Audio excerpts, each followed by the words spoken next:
Hey everyone, it's 5:55 a.m. Eastern Standard. Let's see, it's June 30th today, and the calendar reads 2022.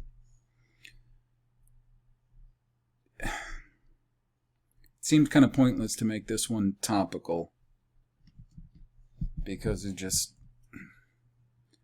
so much going on with my work, and there's just so much going on. I hoped maybe I could just get some thoughts out here. I just wrapped up a really long and unproductive session in trying to record the audio for the paper that I just wrote not too long ago. It's a critical commentary, essentially like a book review. The basis of it was a book review of Steve Mason's Josephus in the New Testament. But as I went through it, I found that it was necessary to review not only Mason's approach to history, or what he wants to call history, but Josephus. I've had a problem with Josephus from the very first time I ever read Josephus. And this had to be 20 plus years ago when I got the first copy of the William Whiston, which is the most common translation, English translation of Josephus. So anyways, I wrote a paper. It turned out to be, it's pretty lengthy. And so the presentation, it's going to be lengthy. A lot of content in it. Because besides addressing the problems with modern academia and the way that they approach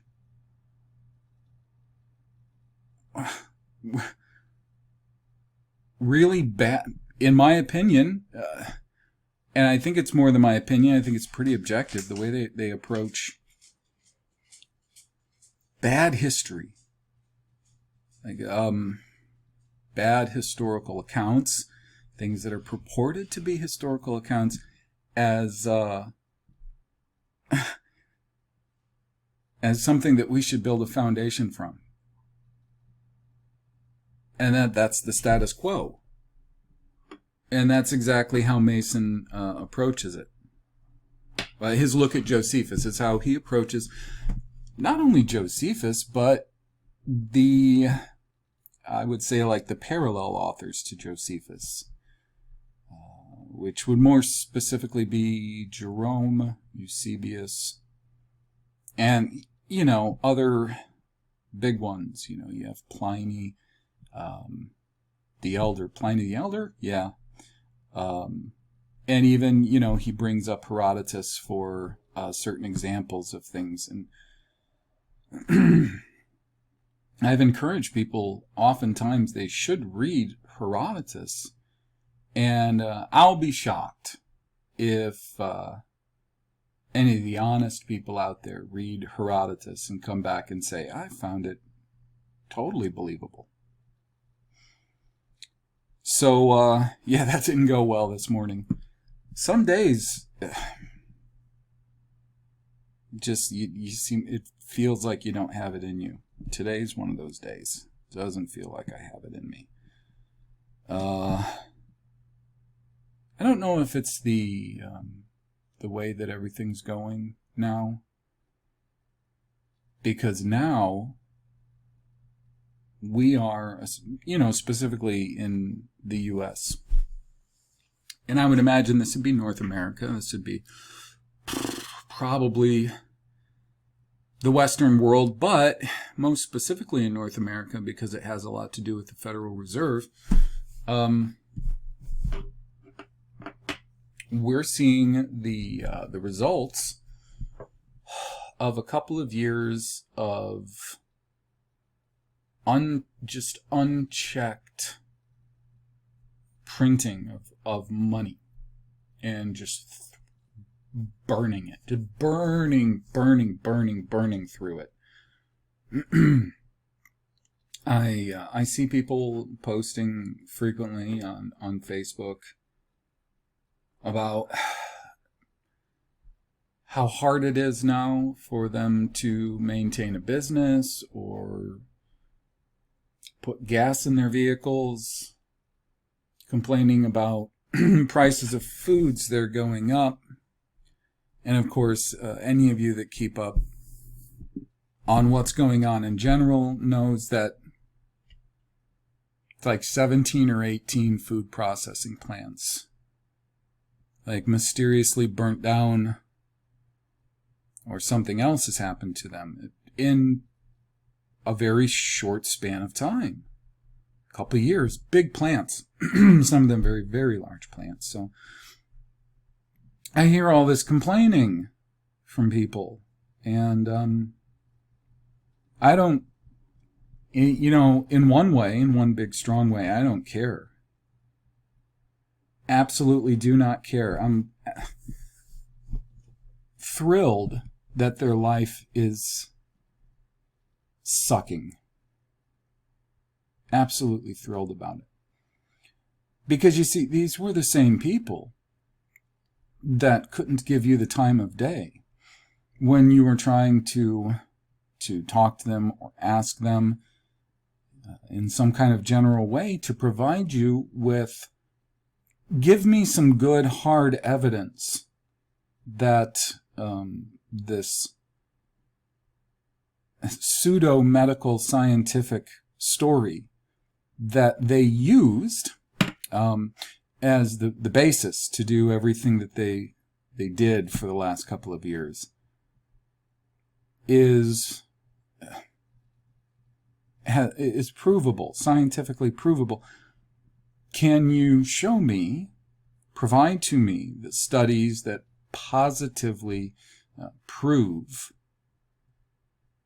the existence of the thing that they said was the pretext for having to take all the measures they took, which, yeah, it torpedoed a whole lot of businesses, and again, they printed money like it was nothing, and everybody out there was standing with their hands out, refusing to hear how devastating an effect that was going to have economically. Inflation. In fact, you know something?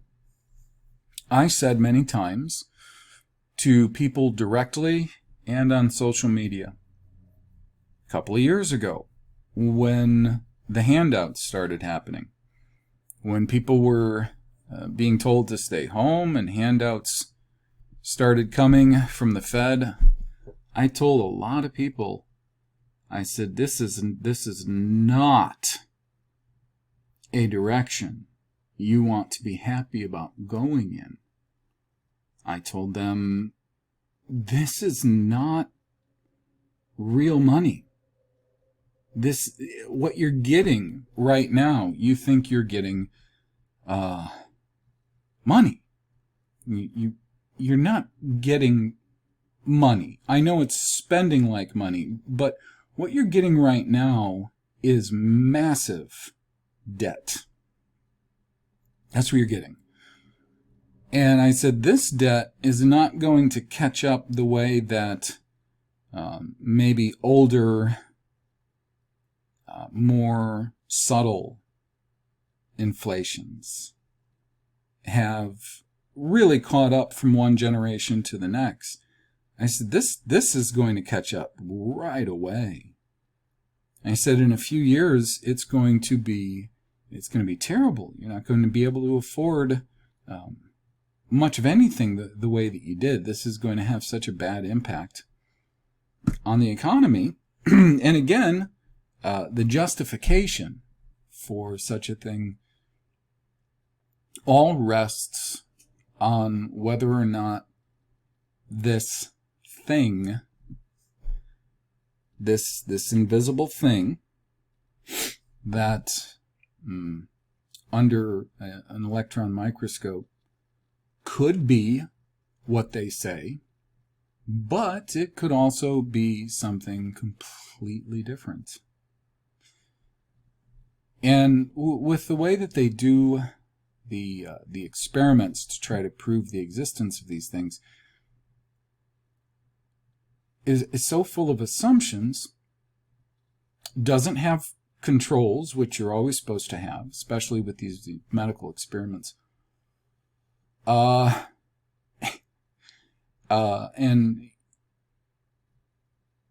full of poisons and toxins that they give to cells.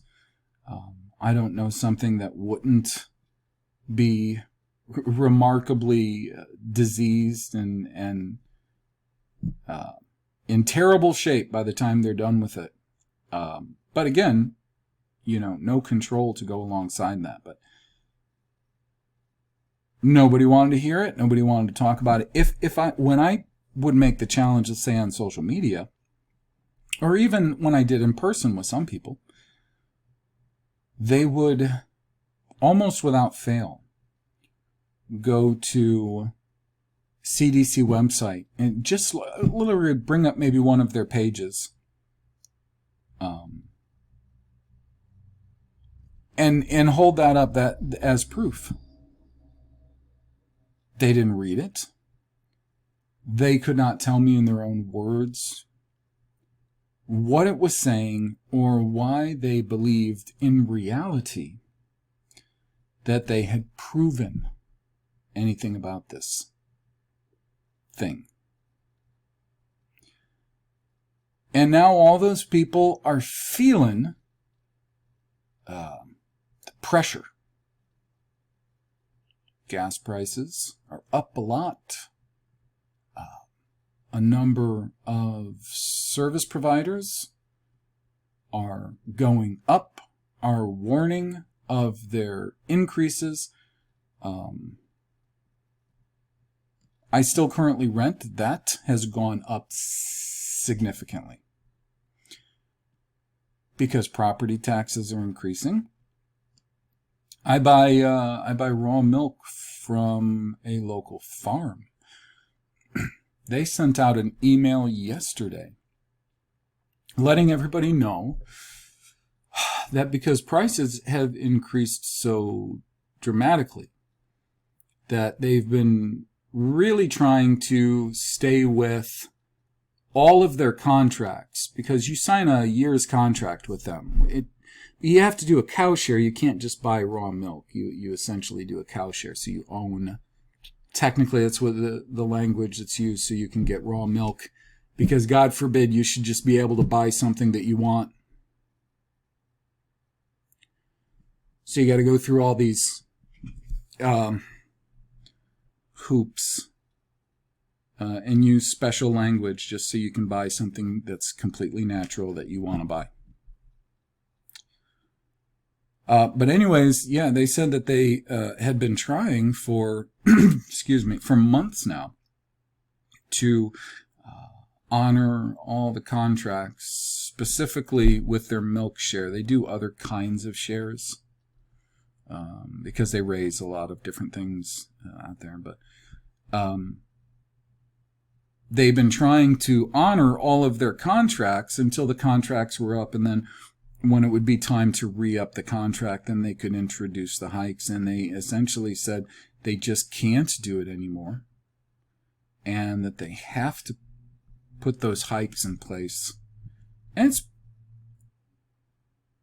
it's the increase is it's about a 20% increase of what it was.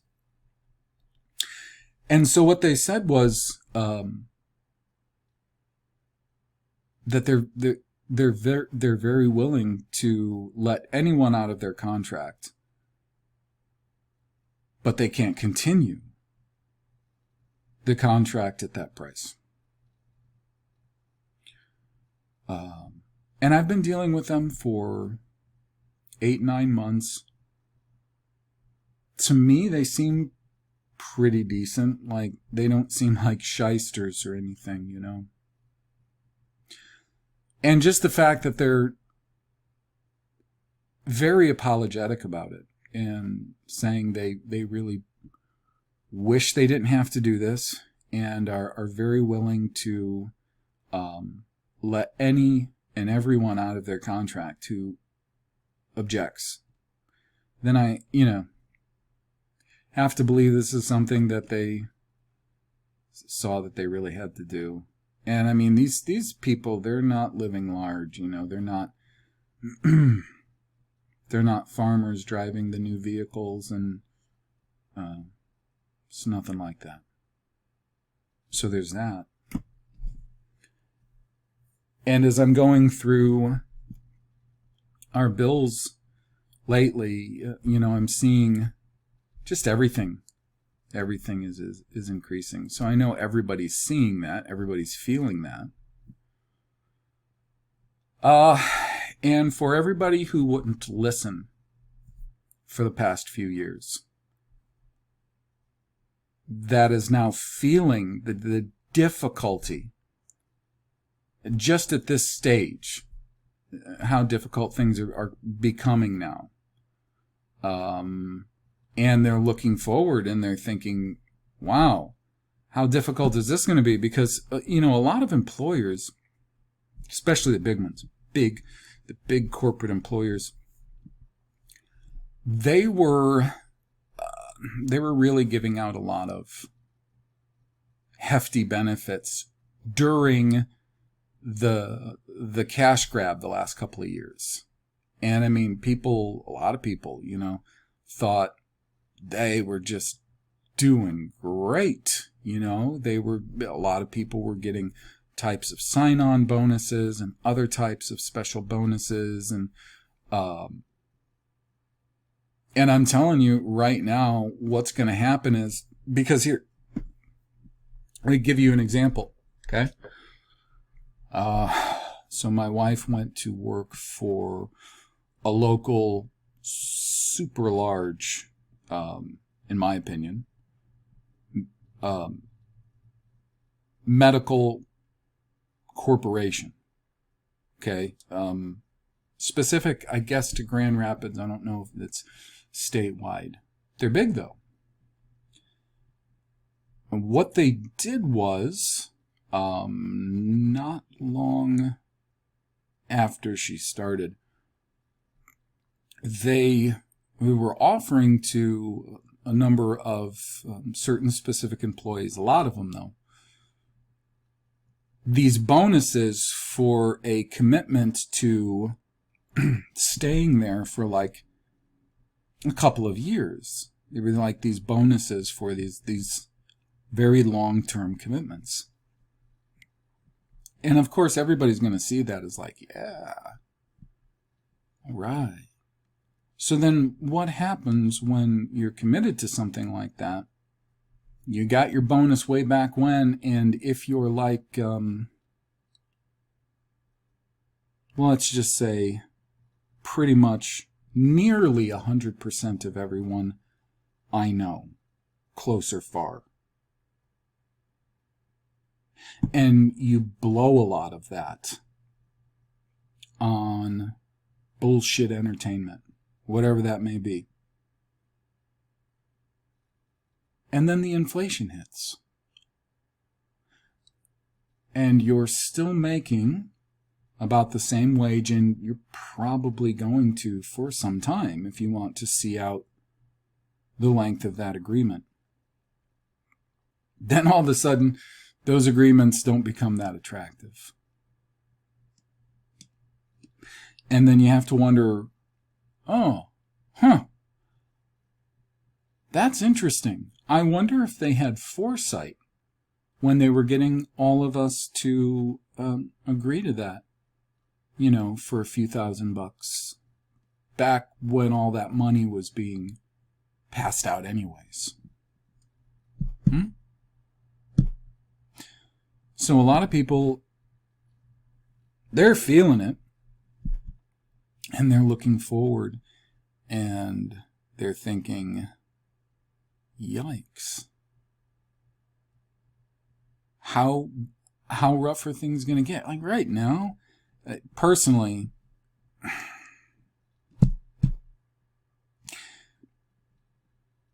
there are people who did lose out real hard.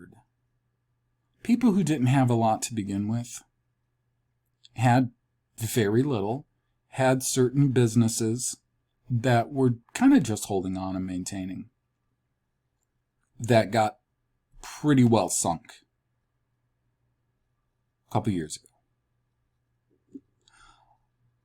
Then there are really just a lot of people who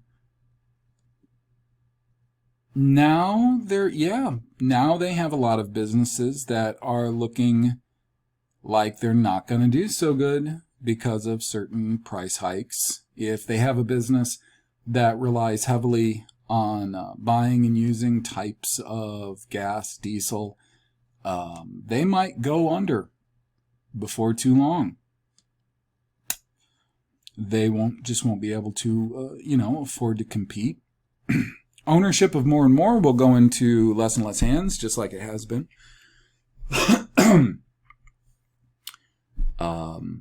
It's no surprise that Bill Gates is buying up so much farmland, and he's a representative. This isn't Bill Gates. Nobody can operate by themselves. People that really are still, honest to God, they're still looking at like individuals. Like, oh, this one individual, they're so bad. Oh, they do so much bad, this one individual. You just don't live in reality. You do not live in reality.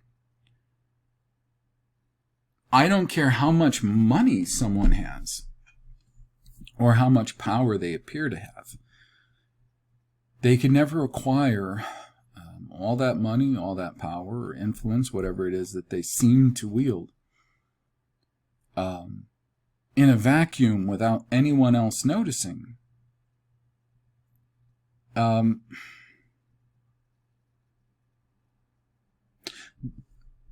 This idea that things are sort of shaped like a pyramid. In some ways that works, I suppose. As far as, when you finally get to the top, are there, just a small amount of big shot callers, and then it just fans out as it, goes down? Probably, because that's just the way that reality works, in general. But the thing is, if you look at that whole example, a pyramid from base to tip, the more I learn, the more it seems to me that the people that are involved with causing a lot of things to happen, deliberately making it look like it's not deliberate, like what happened the last few years, that those people actually occupy a pretty good portion of that pyramid coming down. I think a lot of the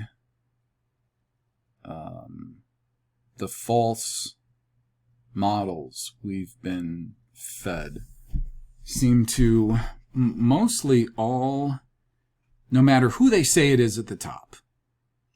I don't care if they say it's the Masons, the Jews, the Jesuits, the cabal, the elite.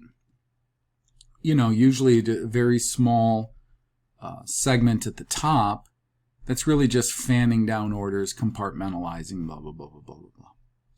And maybe those people, as you go down in those tiers, have less and less guilt because they have a little less knowledge. Maybe.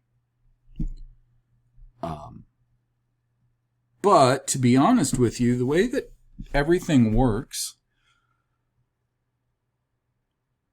I would really have to believe there were far more people, far more consciously involved in maintaining the status quo than most of us would believe initially. It might take us a long time to get that kind of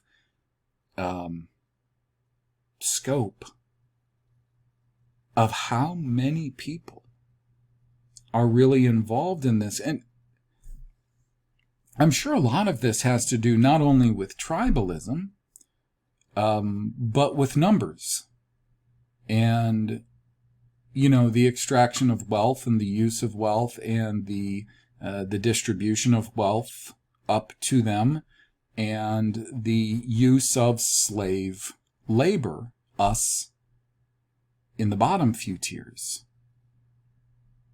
But you need a lot of people that are deliberately keeping the status quo pretty solid through a lot of different methods. You know, one of those methods is introducing confusion, which, if anybody's paying attention to the retartaria community, knows that the schisms are starting hard now. A la Ewaranan and others. The planned schisms, the ones that I knew were going to happen in the first place, because that's the way they do things, they did it with FE years ago. The schisms are coming now. So that's part of it. They just throw shit at the wall until things stick. Now, it's not that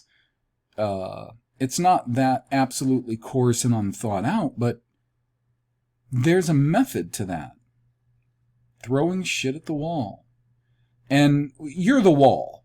And what they're looking is what shit sticks to you. And you might be different. So some that sticks to one person might not stick to the other. So they just throw tons of shit out there. And the thing is, they have the bodies and the minds. People who are very talented, who have spent many years honing skills to be able to do this. Not only just to do it, because these people, I would speculate most of them that say are working in the realm of social media. I would say a lot of them probably have the talent and training to produce things like, you know, major movie and show kind of quality stuff, who have also been trained in how to produce things that looks like some idiot like me produced it. You know, just using, you know, maybe like a Power Director or some other similar software. And in their spare time, a lot of them are, you know, literally, that's part of what they do, is make it look that way. They want to look like they're just a regular Joe or Josette. And they introduce all kinds of garbage. And that's one thing. That's one part of it. And it takes a lot of people to do it, because a lot of people are doing it. Not even a few people could do a lot of these things when you consider all of it, all over social media. Blogs, other information that pops up all over the place. And I'm just talking about the topic of retartaria and dud flood. These reset kind of, and it blooms into so much shit. Just that. But, I mean, everybody knows there's way more topics out there. There's all kinds of forums that need to be managed by people. That takes time, even if you're really proficient at it. To do it well, it takes time. So you have a lot of people very well educated or very well trained in doing all of these things and making it look a certain way. Then at the same time, you have all of these different, sections, subsections of different types of, whether conspiratorial things, topics, various types of knowledge topics that they insert all kinds of confusing narratives into and subversive messages into. So you have all of that. And then you have the many, many, many, many of the others who will pose as white nationalists, Christian identity, those sorts of groups. And they too reinforce certain narratives that help to keep you going in circles. I think one of those narratives that's really strong, I'm not going to talk about the other one right now, but I am currently working on a book. I'm just editing it. Someone else is translating it. Concerning the serious problem with any sort of reliable, historical, objective evidence of the entire New Testament.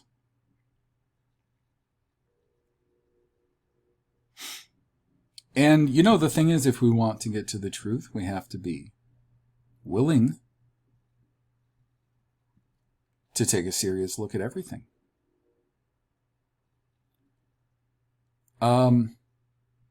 The other thing is Americanism.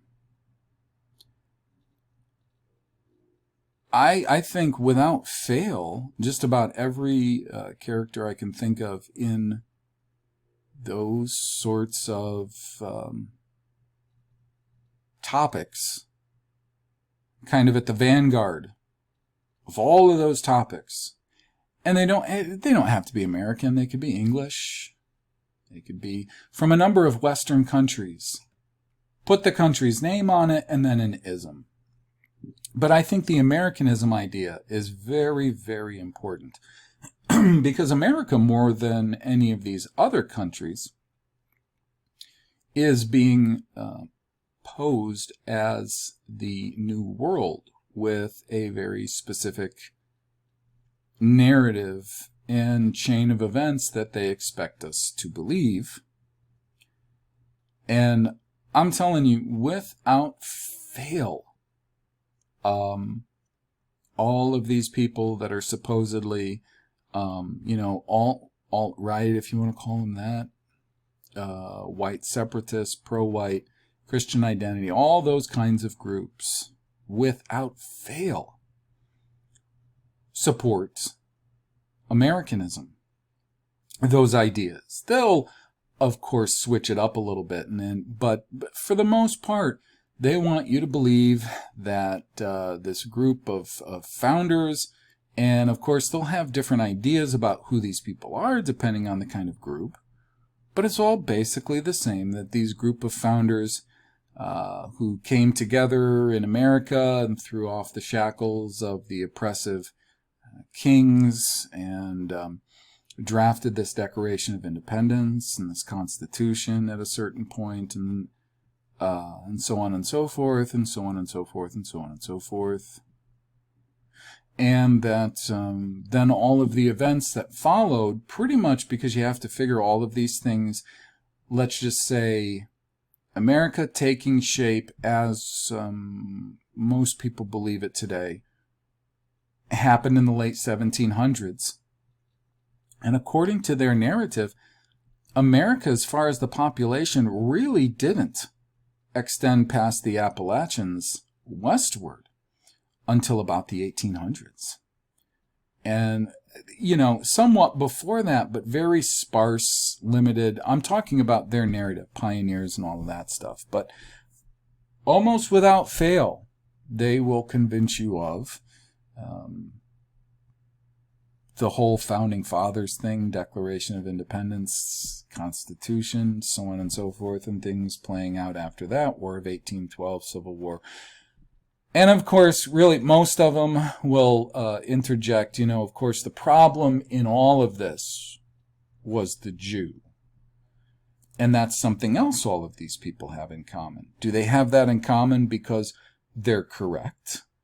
Because that was actually the problem? Or do they all have that in common because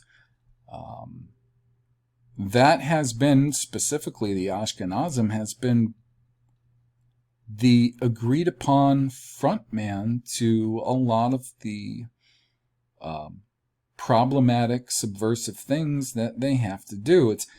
I don't find it all that different from them busing and trucking in blacks en masse to certain areas to upset a certain cohesiveness to that community of people. And then hoping that very quickly, you'll see that, like, a lot of people might just be so short-sighted that they'll immediately look at the black and their behavior is oftentimes not behavior that a number of whites really like, and the two cultures will clash. A lot of people will look directly at that culture. It's not just blacks. There's a number of cultures that they purposely make sure are right next to each other or interwoven with each other that cause problems. And the same sort of thing has been done with the Ashkenazim, who now mostly are those who wear the banner of Jew.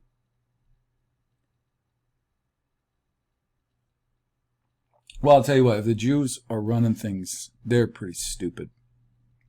Because it really doesn't take much to start seeing them at the head of all kinds of subversive movements and subversive literatures and subversive plans, very dark, nasty plans. You've got a Jew putting his name right on the book, Germany must perish. They're all over the place and just slapping their names and their likenesses all over the most heinous stuff imaginable. If they are really at the top, they're pretty stupid. And I'm rabbit trailing. But the more you think about it, the more you think, how can anybody that careless, that stupid, to keep putting their name and likeness on the front of all of these problematic ideas and implementations of problematic ideas, murderous ideas oftentimes? How can they be so stupid to do that? I would not do that. If that's the mode I was working in, the last thing I would do is, have my name and likeness on anything like that. Bad idea. Bad idea.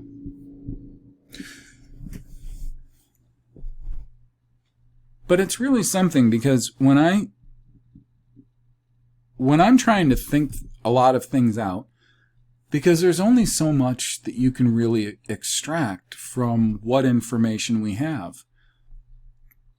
Everything we have, information sources, old books, whether they're reference books, whether they're purported to be historical travel or experience books, it really doesn't matter. One thing you find, they all seem to have these fingerprints of a very similar agenda in mind. And most of them published around the mid-1800s forward.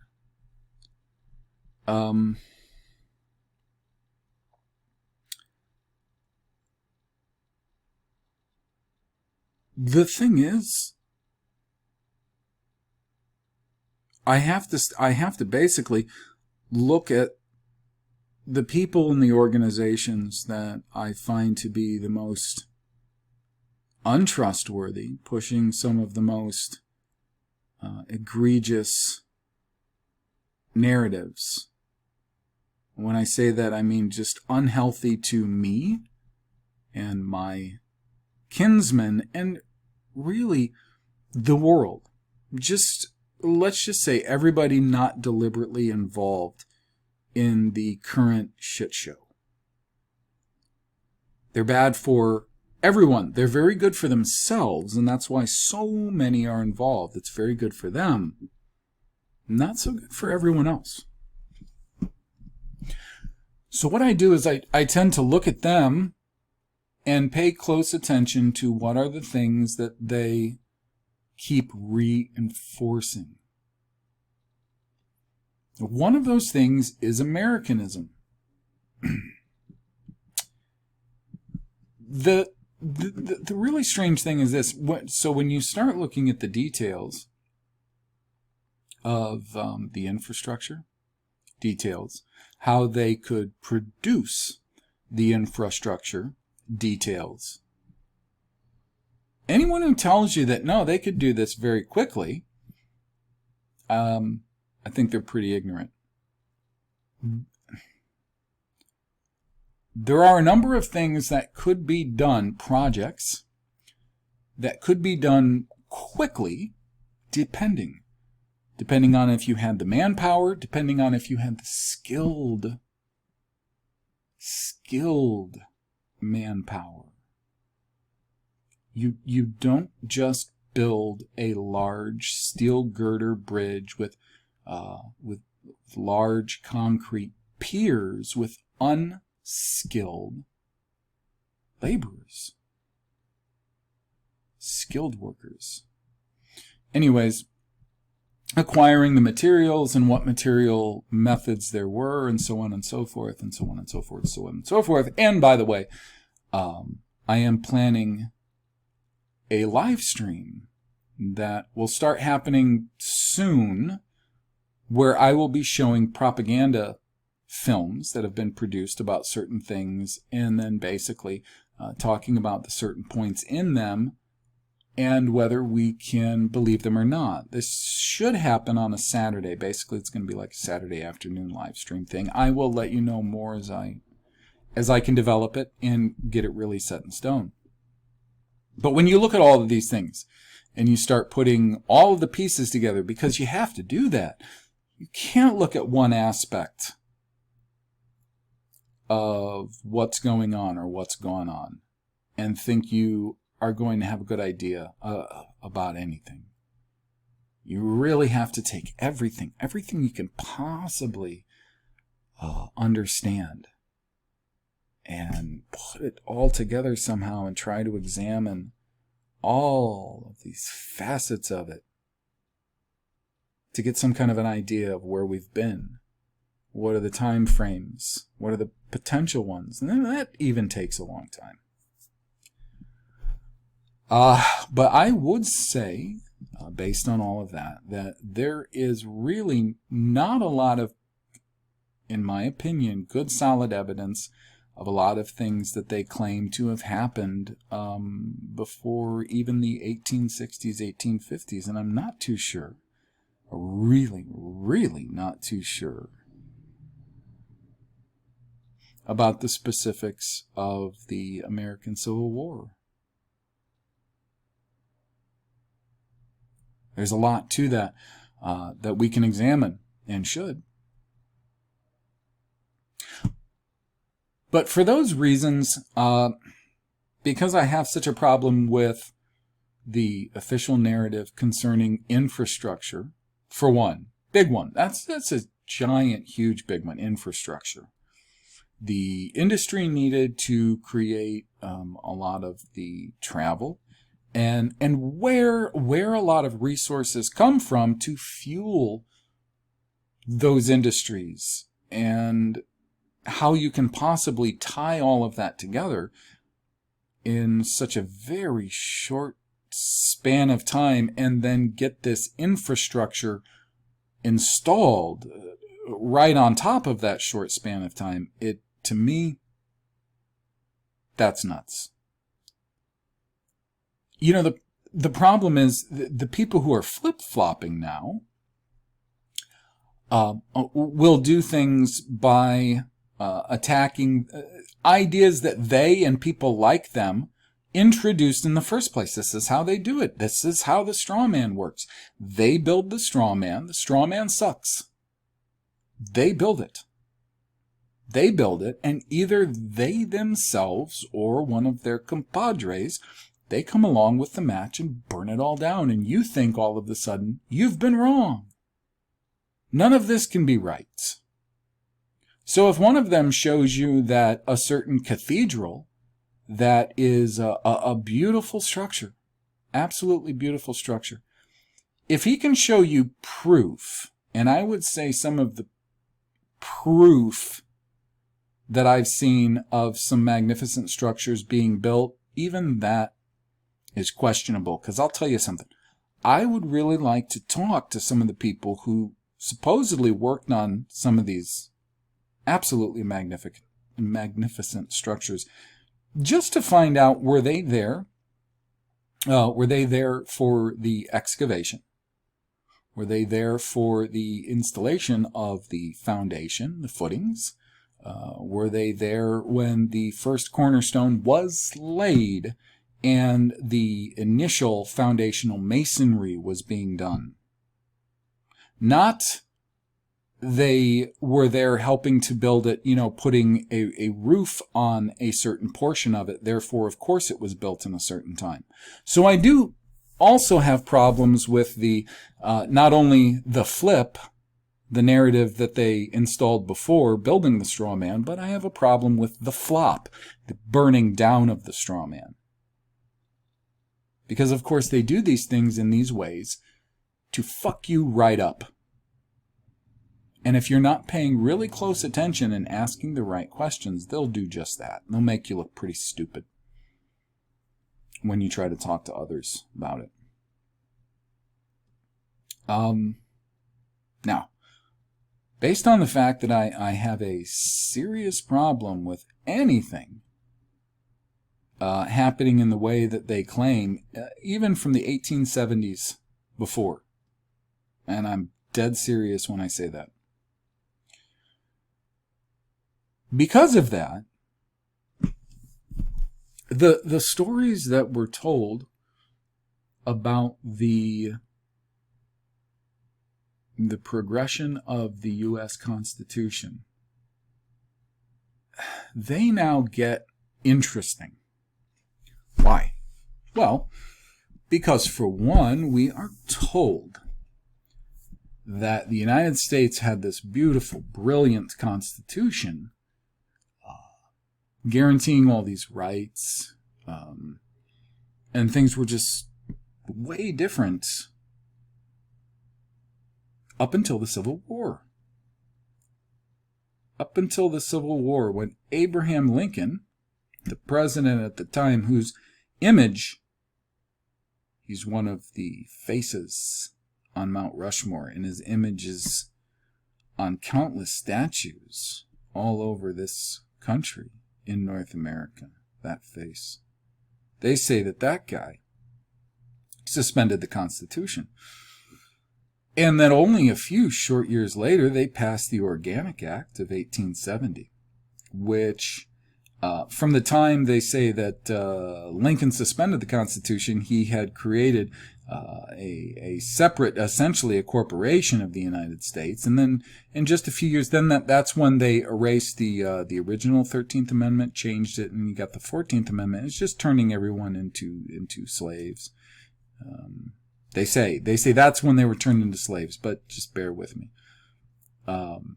Then the Organic Act, which turned the 10 square miles, Washington, D.C., essentially into a corporation, and everything outside of Washington, D.C., within all of the states, and the people within the states were really just employees, which is a nice way of saying slaves, because it's just a different kind of slavery. If someone's willing to go through so many lengths to deceive you about so many things, then they're willing to construct in the case of wage slavery, I don't even think it's all that complex. I really don't. They can just simply tell you that you're free when everything about the conditions that you have to work in, the fact that they've created an environment where basically every employee out there is subservient to the employer. They've created a lord and serf environment, basically in employment in general. And then based on the wages that you get, now you have to pay for all kinds of shit that you can't hardly even cover or afford. The wealth is there, of course, because all of these people that can't cover or afford it, they just become stronger and stronger dependents on the U.S., the corporate U.S. titty.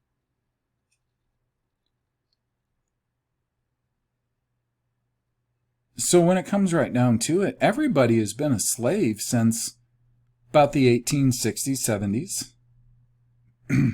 I just think that the idea of the Civil War and the Organic Act of 1870 is very convenient in them trying to sell us the dream. Sell us the dream. That's Americanism.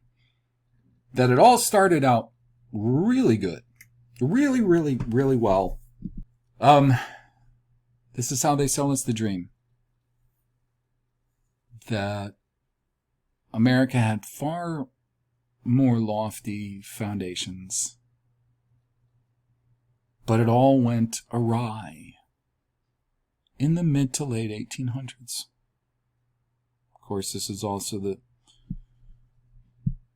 the time when they're trying to convince us that so much infrastructure was created, which takes so much infrastructure to already exist in order to create and implement all this infrastructure. You see the circle? Yeah.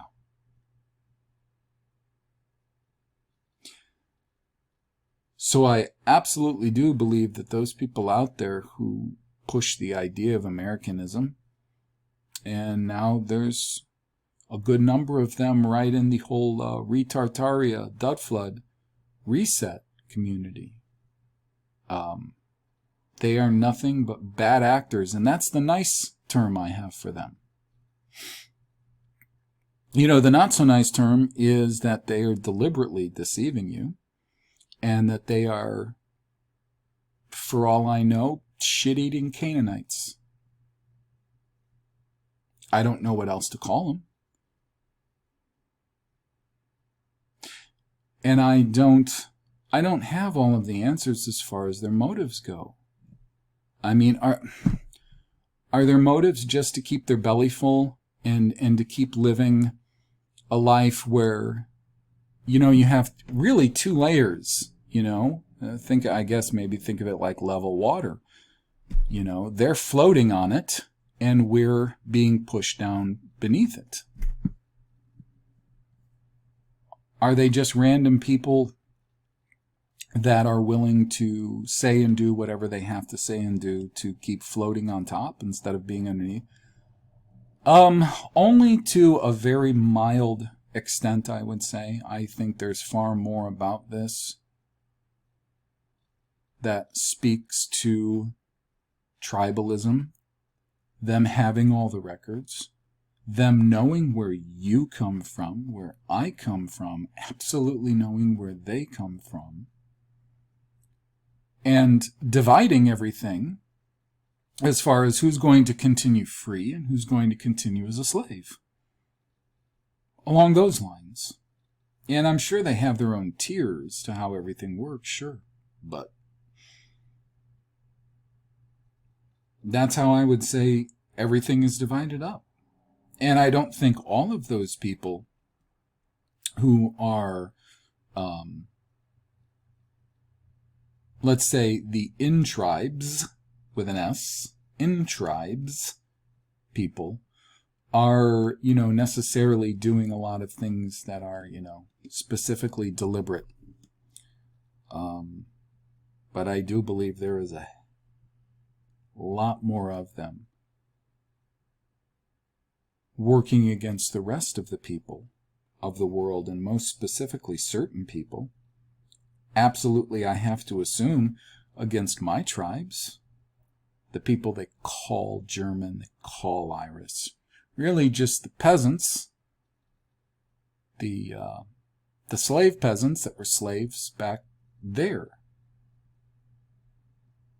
under a feudal system back there. Same people's ancestors keeping us enslaved back then. It probably went worse for them a few hundred years ago back then. And that's probably why they came up with the way that they deal with us now these days, I would think. But I'm always learning. So, anyways, that's it. I'm going to wrap it up. I'm at 55 minutes. So, I'll see you guys next time.